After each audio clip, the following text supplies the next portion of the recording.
మీరు సైడ్ వేస్ మార్చలేదని బాయ్నెట్ తీసుకొని పక్కన డొక్కలో పొడుస్తూ ఉంటే మటుకు ఊరుకోం. ఇక నేను చాలా చాలా నలిగి భరించి విసిగిపోయి ఉన్నాను ఇక్కడ. ఇట్స్ ఎనఫ్ అనిపించింది నాకు. మీరే అవాయిడ్ చేసి నా దాకా తీసుకురాకండి. నేను దీన్ని ఇంకెందుకంటే మరి 12 ఎందుకు చెప్తున్నానంటే మీ అందరికీ కూడా పక్క రాష్ట్రంలో ఒకరు విజయం సాధించగానే మొత్తం ఎంత కొట్టుకుపోయారు అందరూ. ఇలా చేస్తుండొచ్చు కదా, అలా చేస్తుండొచ్చు కదా అంటే పోనీ ఇప్పుడు ఇస్తారా సపోర్ట్ నాకు? పోనీ నా పార్టీలు అందరూ మాట్లాడే వాళ్ళందరూ ఒకప్పుడు నా చుట్టూ తిరిగిన వాళ్ళే కదా, నాతో పాటు ఉన్నోళ్ళే కదా. మరి ఎందుకు వెళ్ళిపోయారు? మీకే ఓపిక లేదు.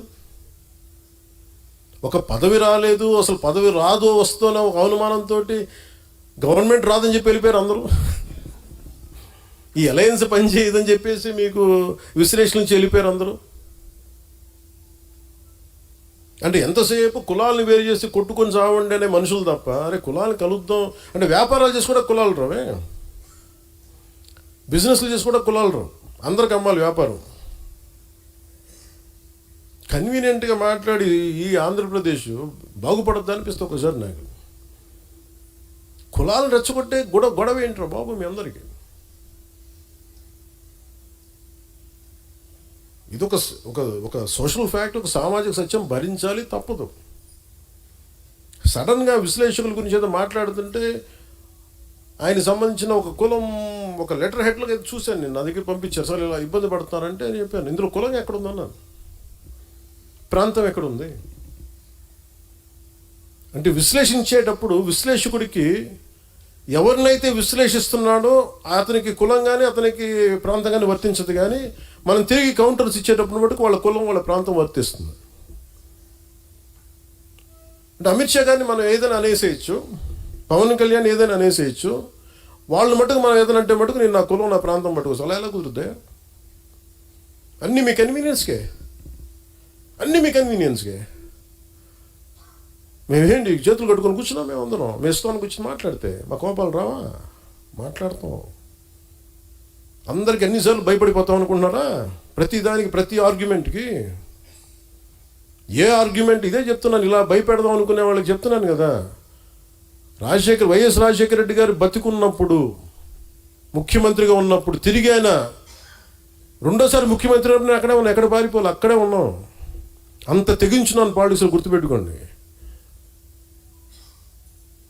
మీరు కూర్చోబెట్టి మీ కన్వీనియంట్ ఆర్గ్యుమెంట్స్ తీసుకొచ్చి ఇలా మాట్లాడితే జనసేనని హ్యాండిల్ చేయాలి ఎంత తెగించి వచ్చానంటే నాకు ఎంత తెగింపు ఉంటుందో మీరు ఎంత ఊహించుకొని తక్కువ, గుర్తుపెట్టుకోండి. మీకు ఎంత యుద్ధం కావాలి అంటే నువ్వు కోరుకున్నంత యుద్ధం ఇవ్వగలవు, అది నీ కెపాసిటీ. నువ్వు ఎంత చేస్తే నేను ఇంత చేస్తాను, నువ్వు అంత అంటే అంత, నువ్వు ఎంత అంటే అంత.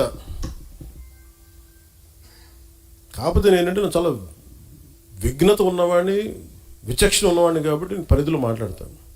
స్థాయి దాటాను అనుకోండి, నాకు ప్రాణాలు పెద్ద లెక్కేం లేదు. నాకు పిల్లలు ఉన్నారు, కుటుంబం ఉంది, అన్నీ వదిలేసుకొని రాగలను. నువ్వు రాగలవా? నేను రాగలను. పోగొట్టు కూడా నాకు ఇంత ఉంది, అన్నీ పోగొట్టు కూడా సిద్ధంగా ఉండే పాలిటిక్స్కి వచ్చాను. మీరు రాగలరా? నన్ను విమర్శించడం మీరు రాగలరా? నేను రెడీ దానికి. మీరు ఎక్కడ ఎలాంటి గొడవలు పెట్టుకుంటారో చెప్పండి, నేను రెడీ దానికి. మీ క్వశ్చన్ చాయిస్ మీకే ఇస్తున్నాను, అంతేగాని నన్ను రెచ్చగొట్టేయకండి అందరినీ. ఇదే రాజమండ్రిలో నా కన్వీనియంట్ ఆర్గ్యుమెంట్ కదా.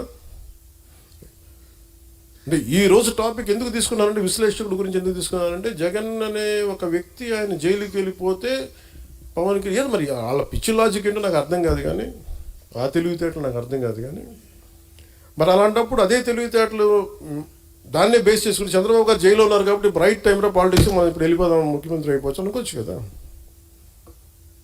అది కూడా పాసిబిలిటీ ఉంది కదా. అలా అనుకుంటే అయిపోతావా? అలా అనుకుంటే జరిగిపోతే ఏమో అన్నీ నువ్వు జరగచ్చు, జరగకపోవచ్చు, but that is not my value based కదా. నా మోరల్ ఫైబర్ వర్క్ అది కాదు, నా మోరల్ ఫ్రేమ్ వర్క్ అయితే అది కాదు. ధైర్యంగా నిలబడి మాట్లాడి